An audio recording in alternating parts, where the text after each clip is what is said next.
nistidnukom u nistidnukom għal dal-programm ta' CNI, Kampanja Nazzjonali u tal-Front Maltin Nqumu. U mija għandi chairman tal-Front sa' Memejla. Il-ġimgħa l-oħra saret laqa formali tal-mexxejja tal-pajjiżi tal-Unjoni Ewropea u l-Prim Ministru Malti ħa parti prominenti. Fost affarijiet oħra ddiskutow il-kwistjoni tal-immigranti. Imma jena mal-ewwel se nsaqsi l-sieħbi x'idillu dwar dak li ġi mitħaddet u negozjat fil-laqa li saret tal-mexxejja tal-Unjoni Ewropea il-ġimgħa li għaddiet. Il-medja kollha iffokat fuq is-suġġett l-iktar importanti li ġie diskuss li kien l-immigrazzjoni. U bla dubju il-Gvern Malti ħa pożizzjoni tajba fiċ-ċirkostanzi bil-problemi kollha li hemm għalkemm l-Unjoni Ewropea mhux qiegħda tidħol fil-kaġun propja tal-gwerer li qed jikkaġunaw l-immigrazzjoni, però jien l-iktar li xtaqt nitkellem illum huwa fuq il-fatt illi hemm gvern Taljan fl-Italja illi qed jirnexxielu jagħmel l-aġenda u iktar mill-gvern Ġermaniż. U di ħadd affettwana ħafna, inkluż l-klassi tal-ħaddiema u Malta, fix-xhur u forsi anke fis-snin li ġejjin. Għaliex? L-ewwel nett jidher ċar illi bejn il-Gvern Taljan u l-mexxejja tal-Unjoni Ewropea se tinħoloq battalja kbira fix-xhur li ġejjin. Mhux fuq il-kwestjoni tal-immigranti issa qed ngħid, imma fuq affarijiet ta' kundizzjonijiet tal-ħaddiema għaliex. Il-Gvern Taljan huwa taħlita ta' xelluk u lemin, huwa gvern populista. Għandu affarijiet ħżiena imma għandu affarijiet tajbin. U fost l-affarijiet tajbin illi iddikjara li se jagħmel u li wiegħed fil-programm elettorali hemm tlet affarijiet. Waħda hija illi se jagħmel liġijiet biex irażżan kemm jiflaħ ix-xogħol prekarju. L-oħra hija illi se jerġa' jnaqqas l-età tal-pensjoni, il-Gvern Taljan ta' Renzi kien tellaħħa għal 67 sena biex tieħu l-pensjoni. U t-tielet waħda li se jagħmel il-Gvern Taljan hija illi se joħroġ basic income qed jgħidulu, xi speċi ta' qotja illi u di tkun għal-qiegħda u għal-foqra fl-Italja illi għal-naqs kollhom biex jgħixu. Għaliex? L-onet l-Italja bħalissa hemm 5 miljuni minn popolazzjoni ta' 60 miljun hemm 5 miljuni inkluż ħafna tfal illi qegħdin jgħixu fil-faqar. U daw issa il-gvern irid joħorġilhom dan il-basic income, joħorġilhom somma flus bħala għotja regolari fix-xahar. U itjaw koll il-qiegħda il dawk illi m'għandhom xogħol.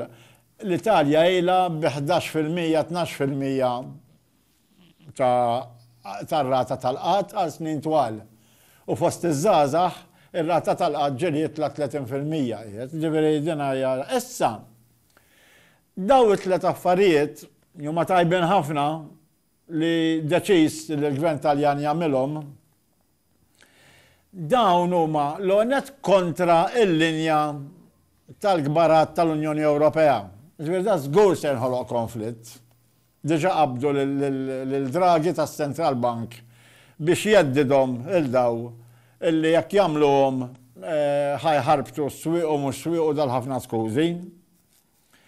Allura dana il-battalja li bil-fors se tinħoloq fix-xhur li ġejjin ħadd effettwa il-klassi tal-ħaddiema mal-Ewropa kollha, inkluż il-ħaddiema Maltin għaliex jekk il-Gvern Taljan jirnexxielu illi jagħmel liġijiet kontra x-xogħol prekarju li jerġa' jnaqqas l-età tal-pensjoni, allura ħajkun wera bl-iktar mod prattiku illi jistgħu jsiru dawn l-affarijiet u żgur illi l-ħaddiem oħrajn, pajjiżi oħrajn fl-Unjoni Ewropea mbagħad ħajkabbru t-talba tagħhom biex anki huma isiru daw l-affarijiet, il-liġijiet kontra xogħol prekarju, terġa' tonqos l-età tal-pensjoni u il-basic income għal minu qiegħed u għal min qiegħed jgħix fil-faqar.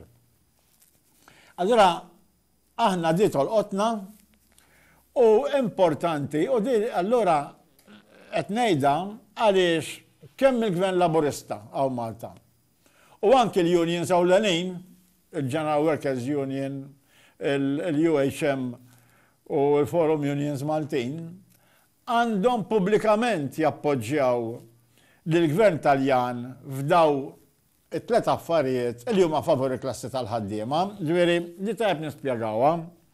Il-Gvern Taljan huwa taħlita ta' xellu kull min għandu l-aspett soċjali tiegħu bħal huma daw it-tlet affarijiet li jrid jagħmel, u mbagħad għandu l-aspett antisoċjali bħalma meta jgħid ma rridx naċċetta immigranti li flok ħal-jom jerqu f'nofs il-baħar. Daw wara illi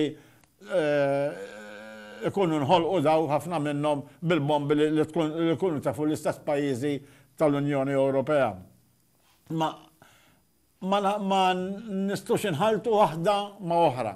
Aħna dak li huwa tajjeb u favur il-klassi tal-ħaddiem għandna nappoġġjah u jiena ngħid illi il-Gvern Laburista u l-unions għandhom pubblikament u minn issa jgħidu li appoġġjaw il-Gvern Taljan illi jrid jagħmel liġijiet biex irażżan ix-xogħol prekarju, irid jerġa' jnaqqas l-età tal-pensjoni minn 67 u li jrid jagħti il-basic income lil qiegħda u lil fuqra. Jien ngħid għandna nagħmlu anke iktar minn hekk għaliex. Qed isir ħafna diskors fuq tibdil fil-Kostituzzjoni. Għamminaw kemm il-darba tkellimna fuq l-importanza illi ma naqsu xejn mill-Kostituzzjoni. Issa jien qed infakkar hawnhekk illi 3 snin ilu meta wkoll kien hemm diskors u kienu għamlu xi kummissjoni biex tibda tistudja, aħna bħala Front Maltin inqumu konna ktibna dak iż-żmien kien ġi appuntat Franco De Bono biex imexxi l-Kummissjoni, fil-fatt konna ktibnilu fit-28 ta' Ottubru tal-2015, kważi 3 snin ilu, fejn aħna proponejna illi id-drittijiet industrijali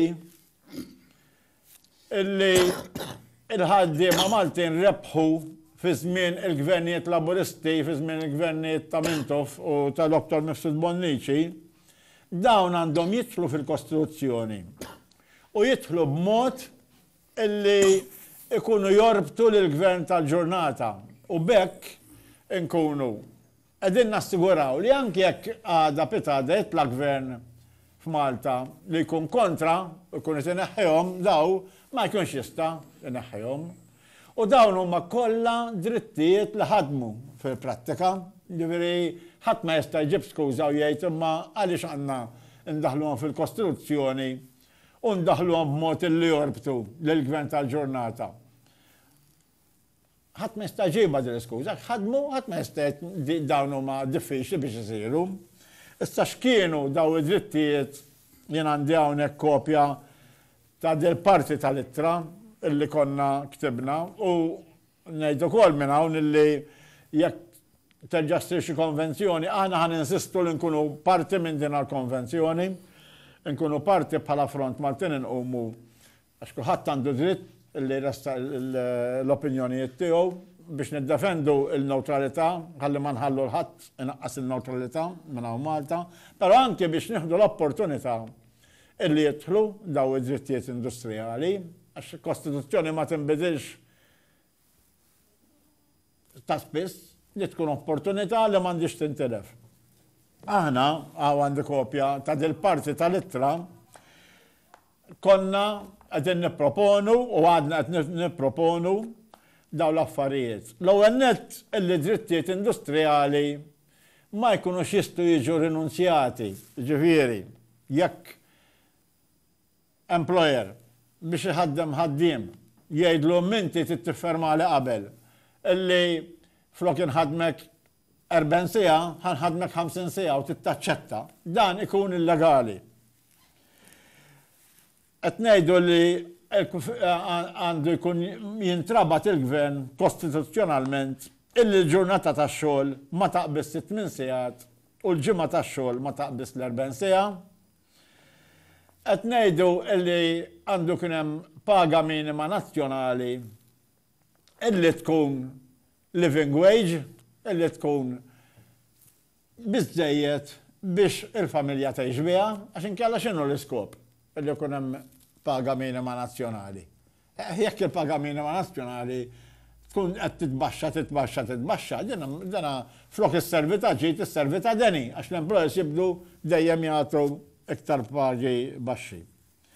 Qed ngħidu li għandna ndaħlu fil-Kostituzzjoni b'mod li jorbot legalment il-Gvern ir-reviżjoni tal-pagi permezz tal-cost of living kull sena għal kulħadd l-istess, mhux bil-persentaġġi, u mbagħad fuq kollox qed ngħidu li fil-Kostituzzjoni għandu jidħol id-dritt sagrosant tal-istrajk.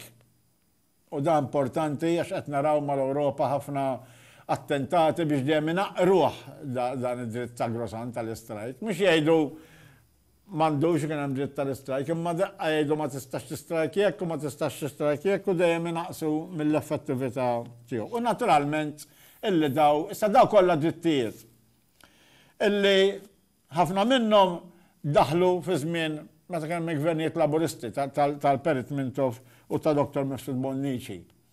U ħadmu u ħadd ma jista' jgħid li daw id-drittijiet allura hemm xi diffikultà kbira biex fil-Kostituzzjoni jiġu jgħidu la enforceable. Jiġifieri il-gvern tal-ġurnata ikun legalment marbut, ma jistax jagħmel allura mod ieħor.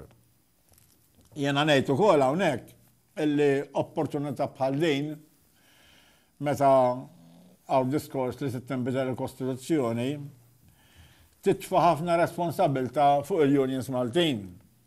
Titfa' ħafna responsabilità fuq il-General Workers Union, fuq il-UHM u fuq il-Forum Unions Maltin bħala 3 unions ewlenin.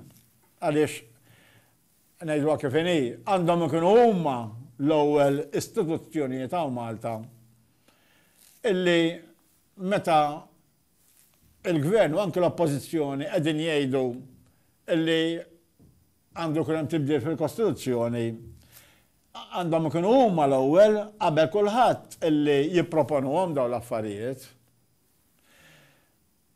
Jekk ma jipproponuhomx ikun ifisser illi ħajħallu opportunità tgħaddi, ħajħallu opportunità illi jagħtu sigurtà fuq affarijiet fundamentali daw, fuq drittijiet fundamentali li l-klassi tal-ħaddiema f'Malta u din l-opportunità tkun intilfet.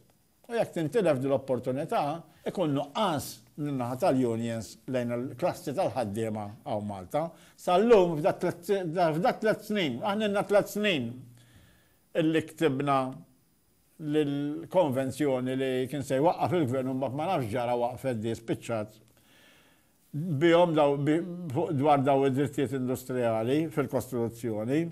Sal-lum ma ġara xejn u sal-lum laqqas mill-naħa tal-unions ma kienx hemm pubblikament żgur li ma kienx hemm xejn fejn dawn talbu li daw l-affarijiet jidħlu wkoll fil-Kostituzzjoni. Din hija responsabbiltà u jien allura hawnhekk nagħmel l-ewwel appell nerġa' ngħid ħa nirrepetihom.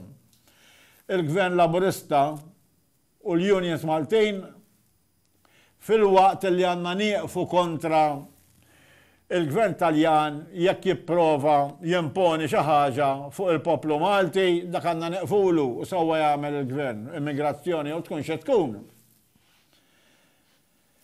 Mill-banda l-oħra imma fuq daw id-drittijiet illi jrid idaħħal il-Gvern Taljan kontra x-xogħol prekarju u naqqas il-età tal-pensjoni għandna nappoġġjah il-Gvern Laburista u l-jien għandhom jappoġġjah pubblikament minn issa għax għandna fejn nħallu il-battalja tibda.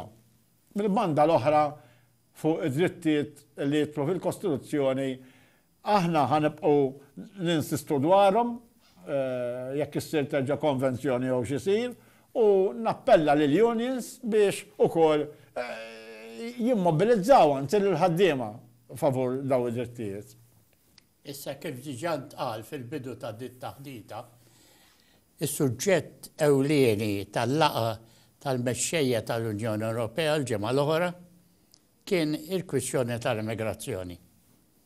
U għandi ngħid illi fil-qasam tal-immigrazzjoni l-Unjoni Ewropea falliet totalment.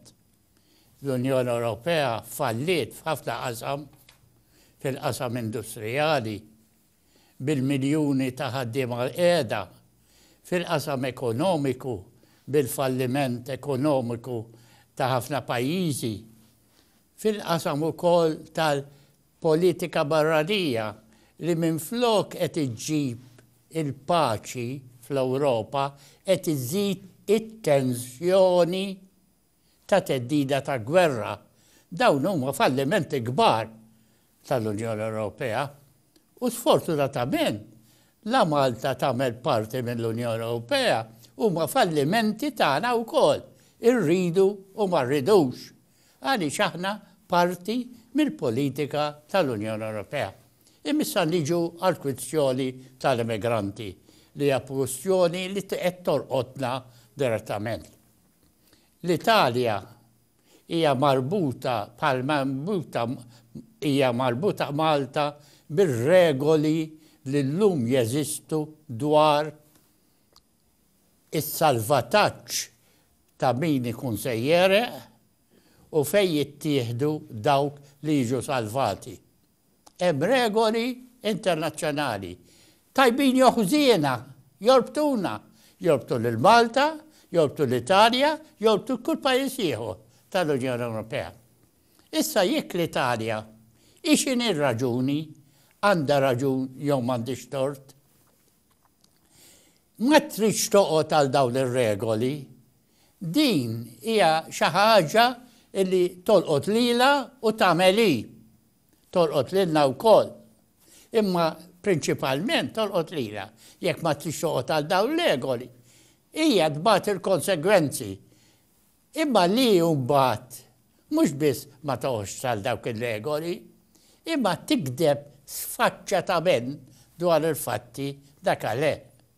Jekk vapur li jkun salva l-immigranti, bastiment li jkun salva l-immigranti, ikun salvom f'post li hu eqreb għal Port Taljan milli hu eqreb għal Malta, ma jistax il-Gvern Taljan jgħid dak il-vapur kien qrib Malta iktar minn li kien qrib l-Italja, għax dawn huma kwestjoni ta' kejl tal-mili.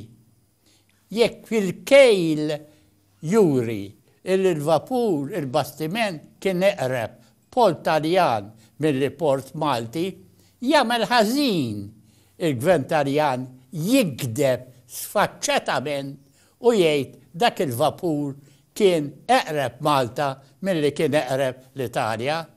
U sfortunatament f'dawn l-aħħar ġimgħat kellna 3 bastimenti ta' organizzazzjonijiet privati li kienu meta salvaw l-immigranti mill-erqa kienu eqreb Port Taljan milli eqreb Malta u l-Gvern Taljan, il-Ministru responsabbli, gideb sfaċċatament u qal le dak il-vapur, dawk it-3 vapuri kienu eqreb Malta u għalhekk qal l-immigranti għandhom jittieħdu Malta.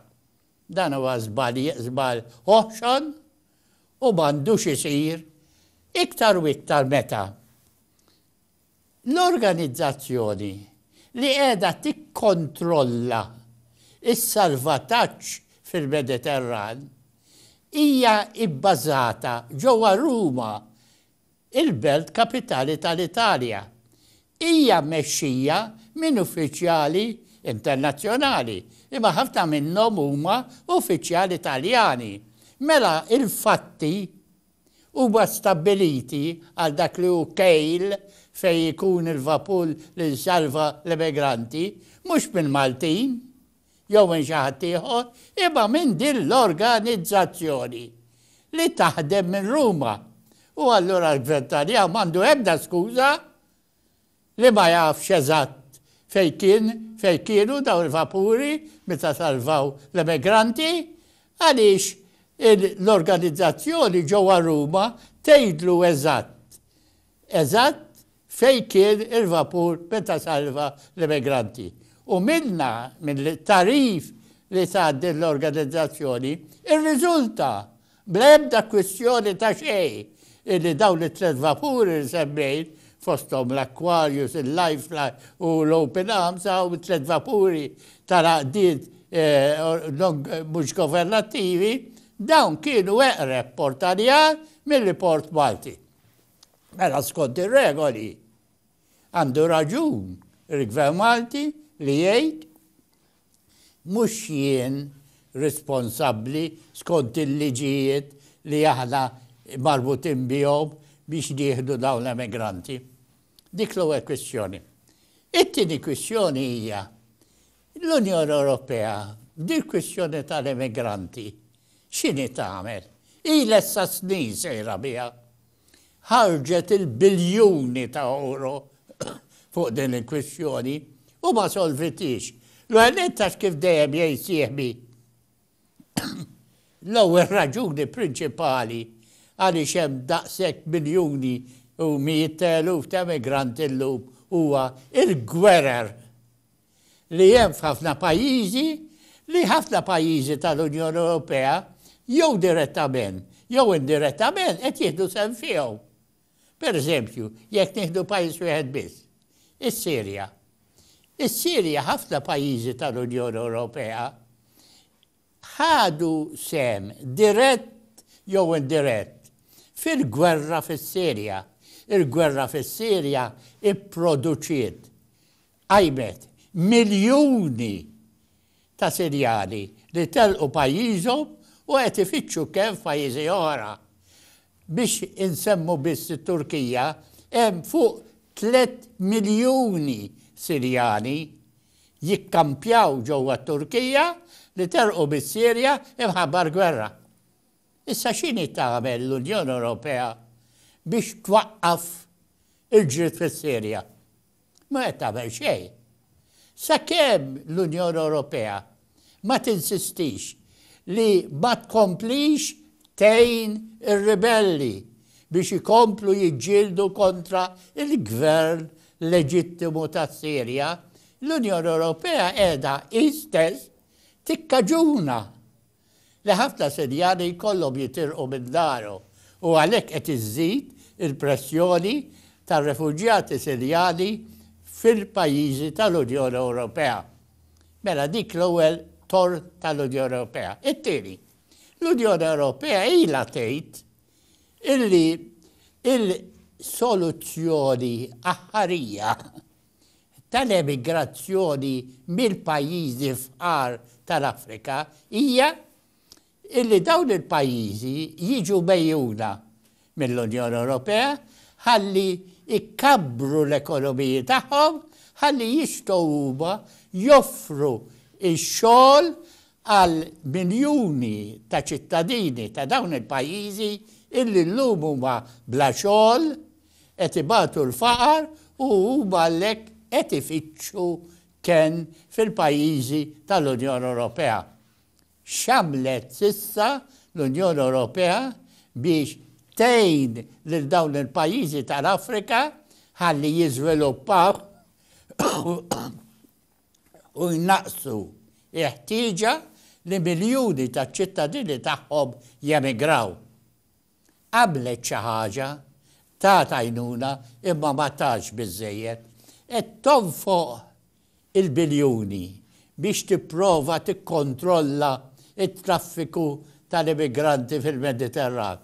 U kieku dawn il-biljuni tonfoqhom billi tgħin il-pajjiżi Afrikani jindustrializzaw jew li joffru xogħol ieħor anke agrikolu pereżempju għal ċittadini tagħhom, żgur l-effett ikun ħafna aħjar u tonqos il-pressjoni ta' mijiet ta' eluf ta' ċittadini ta' dawn il-pajjiżi illi jfittxu li jitilqu u jmorru lej l-Ewropa.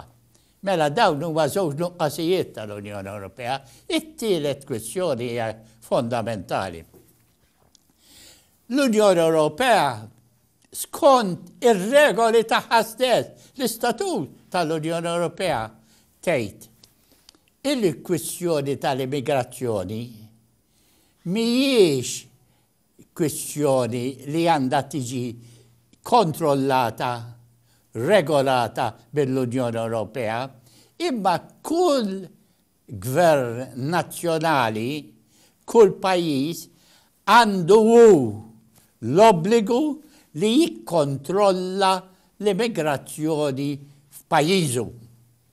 Fi kliem ieħor, l-immigrazzjoni mhijiex kwestjoni li għandha l-Unjoni Ewropea tiddeċidiha, imma kull gvern nazzjonali għandu jirregola il-kwestjoni tal-immigranti ġewwa pajjiżu. Dan mhux qed ngħidu jien. Dan huwa miktub iswed fuq l-abjad fir-regoli tal-Unjoni Ewropea. Issa jekk ir-regoli tal-Unjoni Ewropea jgħidu hekk kif qed ngħid jien, allura mhux bil-fors il-gvernijiet nazzjonali, il-gvernijiet ta' kull pajjiż, il-gvern ta' pajjiż jiddeċidi x'jagħmel dwar l-immigranti. Jekk ir-regoli tal-Unjoni Ewropea stess jgħidu hekk. Imma allura kif tindaħal l-Unjoni Ewropea li pajjiżi tal-Unjoni Ewropea jkollu jieħdu tant immigranti meta huma ma jridux immigranti. Nieħdu pajjiżna. Pajjiżna għal xi żmien ma kienx jifla żgur li jkollu ħaddiema barranin. U allura ma kienx ġustifikat pajjiżna li jgħid isma' ma nistax jien nieħu immigranti. Pajjiżi oħra li għandhom bżonn l-immigranti għax il-popolazzjoni tagħhom qed jinxfu, qed jixjieħu, qed jonsu l-popolazzjoni tagħhom, ara dawk il-pajjiżi għandhom interess li jieħdu l-immigranti, u allura wieħed irid jagħmel distinzjoni, differenza bejn pajjiż skont il-politika li jfassar dwar l-immigranti, skont il-ħtiġa tiegħu, u pajjiż ieħor illi skont il-ħtiġijiet u l-interessi tiegħu m'għandux għalfejn jieħu immigranti u m'għandux jiġu sfurzat li jieħu immigranti. U l-Unjoni Ewropea mhix qed tagħmel distinzjoni, għalmenu sal-lum m'għamlix din is-distinzjoni. U għadha tipprova tinsisti li tagħmel regola li tqassam l-immigranti fost il-pajjiżi kollha, meta jitaf li hemm numru ta' pajjiżi li ma jridux jaċċettaw l-immigranti, allura għalfejn qed tipprova tqassamhom bejn il-pajjiżi li ma jridux. Jiġifieri huwa l-mument li Malta tinsisti mal-Unjoni Ewropea titfaċċa din il-kwestjoni b'mod realistiku u tbiddel il-politika ħażina tagħha tal-Unjoni Ewropea dwar din il-kwestjoni. Konna nifqgħu illum. Semmi nirringrazzja li sieħbi li ħasem din diskussjoni u nirringrazzjakom li għattu tisimgħuna u nitolbukom tkomplu tisimgħuna kunna taħmix fid-9 repetizzjoni tsib il-5 ta' wara sena. U nitolbukom ukoll taraw il-website tal-Front Patel u tas-CNI. Inselmulkom.